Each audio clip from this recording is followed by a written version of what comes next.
welcome or welcome back to my channel. It's Sierra and I'm here with another video. We have a ton of new fragrance launches this spring and I've gotten quite a few of them in the mail recently. There are honestly so many that I can't keep up, but I thought why not just come on here and talk about the ones that I do have. So I'm here to tell you all the hits, the misses, what's worth it, what's not. This is my raw honest opinion, but some of these do have discount codes down below if you're interested. Let's just hop right in. I'm going to start off with the one I was most excited for. This is Montblanc's Arabians Musk. If you're a fan of Arabians Tonka, you kind of need this one. Arabian Tonka is like one of my most complimented scents. It's oud, sugarcane, a little bit of rose. Arabian's Musk is totally different, but it still has that same like captivating, intoxicating sort of feel, but it's a lot lighter. This is a sweet vanilla honey scent. There's honey, vanilla, dates. I was expecting more of a sticky honey scent.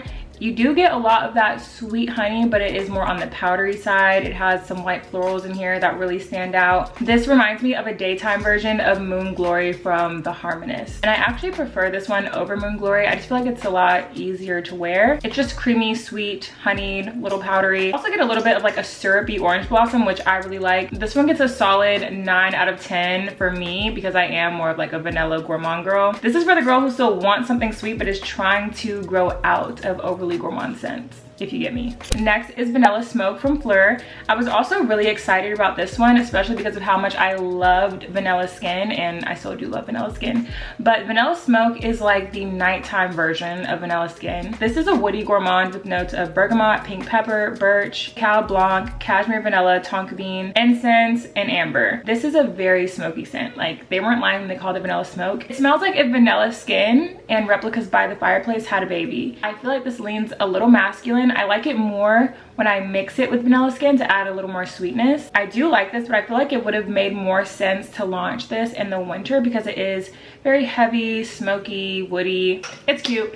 I give this like a 7.5 out of 10. I feel like this would be really good to mix with other things, but I feel like it would wear even better on its own in really cold weather. Right now it's getting a little warm, so I don't know too much about this one right now. While we're talking about Fleur, we have another scent from Fleur called Rose Whip. I was skeptical about this one because I'm not really a rose type of girl. Fleur just blows me away with every one of their perfume releases. I love all of their perfumes. This is a candied jammy rose. This perfume just gives black cat energy, like very dark, feminine, seductive, sultry. It smells like how the bottle looks. It has pink pepper, blackcurrant, rose, osmanthus, nutmeg, amber, cashmere wood, and musk. What I like about this is that it has a really juicy, sparkly opening. You seriously smell each and every one of the notes, but it's still blended really well. The wear time on this is really good, and I like that this is a rose that even rose haters like me really love. I like to reference other scents just so that y'all can get a feel of what to expect from a scent. This reminds me a lot of Rose's Vanille from Mancera, but fruitier and spicier. You do get a lot of that black currant, but it's like a pulpy, jammy, like cooked black currant syrup. And then the nutmeg in the middle is really pretty also. This is very much date night, girls night out. I feel like this is a great evening scent. Super feminine. It's been a head turner each time I've worn it. Snif came out with a pancakes and toppings fragrance line, and I am obsessed.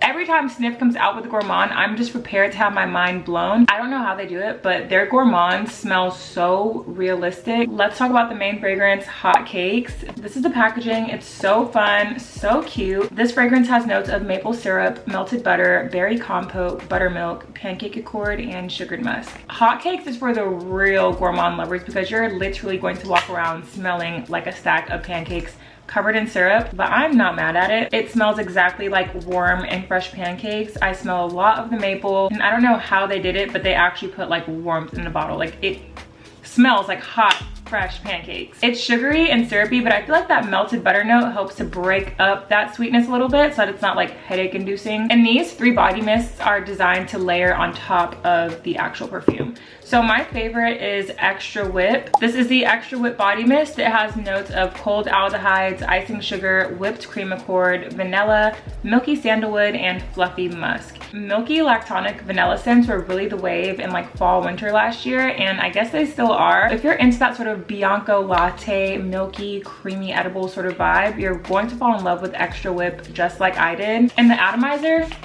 This is rich and creamy, but still light and fluffy at the same time, just like whipped cream. And then layered with the Hot Cakes perfume, smells so edible. Like, this is smelling like a snack to the highest degree. My second favorite body mist is Hazel Split. I'm just a huge vanilla girl, like all the way down. So of course I was gonna love Extra Whip, but Hazel Split has notes of cocoa, hazelnut spread, creamy banana, coconut, amberwood, and musk. This smells like Nutella and bananas. It's a really rich, decadent cocoa, almost smells fudgy, but it's still milky. I don't own any chocolate fragrances, so this one was really a standout for me. And in my opinion, this is one that you kind of have to be in the mood for. I'm normally like a light, airy, fluffy type of girl. Like I said, it's still a fun, yummy scent, and I really like the layering combo with Hot Cakes. Lastly is Berry Styles. This has blueberry, raspberry, lime, blue freesia, vanilla, and creamy woods. The inspiration for this body mist is a berry jam. It smells like those blueberry muffins that used to come in that little package, like the little mini blueberry muffins. This one is bright and juicy. I haven't gotten a chance to actually layer it with Hot Cakes, but I'm imagining it's delicious. I give this one like an 8 out of 10. Rent has really been due at the Snif Factory because they also came out with another fragrance. This is their new super version of Sweet Ash, and this is a more concentrated fragrance. This is a regular Snif perfume bottle, which has a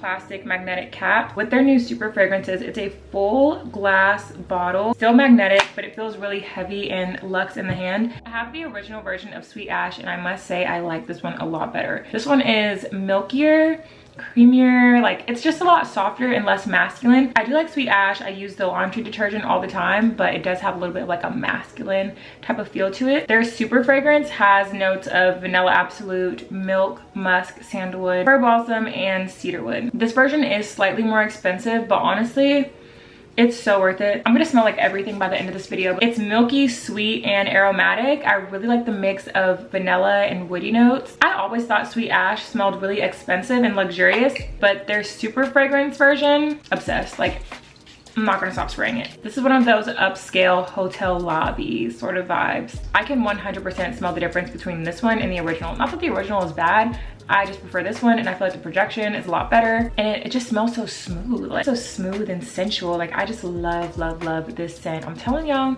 Sweet Ash is one of those ones. Slightly sweet, it's cozy, but really refined. This is a solid 10. We have a new flower bomb. This is Flower Bomb Extreme from Victor and Rolf. I have all the flower bombs, and right when I smelled this, it immediately became my favorite. Victor and Rolf and them were not playing in that lab. This is the most gourmand flower bomb in the entire lineup. Of course, this has the original flower bomb DNA with the rose and the tea. It has added raspberry and creamy vanilla absolute. It smells like a raspberry candy, or like flower bomb and a raspberry milkshake had a baby. It's perfectly sweet, perfectly fruity, perfectly floral. It's just perfect. I just love this bottle. It's so adorable. I love the matte pink. This smells like the girl that everyone wants to be friends with. She's really sweet, really bubbly, is always wearing some type of dress, has signature jewelry. The lasting power on this one is also amazing. This is another solid 10 out of 10, and I also feel like this launched just in time for spring. It's a gorgeous spring summer perfume. It's fruity, floral, and I also feel like this one is the most youthful of the flower bomb lineups. Next is the new YSL Libre New. This is a water-based fragrance. Apparently it's supposed to be really good for your skin. It's nourishing, hydrating. Find the notes. Created with the blend of juicy citruses like green mandarin and bergamot. This is their original Libre scent, but I feel like this one is a lot more citrus forward, even though they're not saying that. They're just saying that the only difference is that it is water-based and good for your skin. So it's alcohol-free, and the benefits are that it provides your skin with a radiant glow. This formula uses oil and water technology. I actually have not worn this. I only sprayed it on a card, so I can't really speak to how long it lasts. Looking forward to wearing it a little bit more as the weather heats up, but if you're curious, it smells exactly like Libre. It's just supposed to be a little bit healthier for your skin. I don't really know how many Libres we need, but I do think the concept of this is really interesting. Next, we have the new Valentino Donna Born in Roma Extra Dose. This came out, I think, in February, but I just got this in PR, the big bottle. I actually bought the little one, and then once I found out this was coming in the mail, took it right back. If you've been watching me, you know that the original Donna Born in Roma is my baby. Like, you couldn't pay me to not talk about that. This came from the #1 spot, and it took it. I don't know what it is. The notes are pretty similar. It just has blackcurrant, vanilla, a little bit of rum. This doesn't really give boozy to me. It gives juicy and tropical. It's very bright and sparkling, and I feel like it's so summery. I don't know, I'm smelling like passion fruit or something. It smells very fruity and just mouth-watering, yummy, juicy. This is giving vacation with the girls. Like, I'm in Miami, going to Sexy Fish right now. I'm tanned, oiled up, looking good, hair is laid. People are like, oh my gosh, where are her clothes? Like, this is giving a hot girl. Like, confident, bold, gorgeous. Like, Donna Born in Roma has always been a baddie's perfume, but this one, this is the it girl. Lastly, I got Replica's Never Ending Summer in the mail. This is inspired by the Amalfi Coast, and the fragrance description is a refreshing bright orange. Some of the keynotes here are bitter orange, Aperol spritz, and black pepper. I've never really been into citrus fragrances, so I am a little biased here. I feel like the black pepper pulls a lot on my skin. It's just like a peppery orange. It is refreshing. I get a lot of that Aperol spritz vibe, but I also get the bitterness and the pepperiness. It's not bad, it's just not my favorite. I feel like this is more of a men's fragrance just based on how the notes play out and how it smells during the top, middle, and dry down. Okay, just for a little deeper look at the notes, I have them here. So there's Aperol spritz accord, bitter orange, vetiver, Earl Grey, cardamom, musk, more vetiver, cedarwood, and patchouli. It has a lot of spices, it has a lot of aromatic notes, which is why I feel like this is more of a man's fragrance. I think I'm just gonna end up giving this to my brother because it's really not, it's not my tea, I'm sorry. But if you like it, I love it. I give it like a 6. All right, you guys, so that was my new fragrance roundup for spring. There are so many hits here, and I'm trying to close my eyes to all the other new ones that I haven't gotten. If you've tried any of these, I'd love to hear your thoughts. I'll leave everything linked down below if you're interested in any of these fragrances. I hope y'all enjoyed this video. Thanks so much for watching, and I'll see y'all next time. Bye.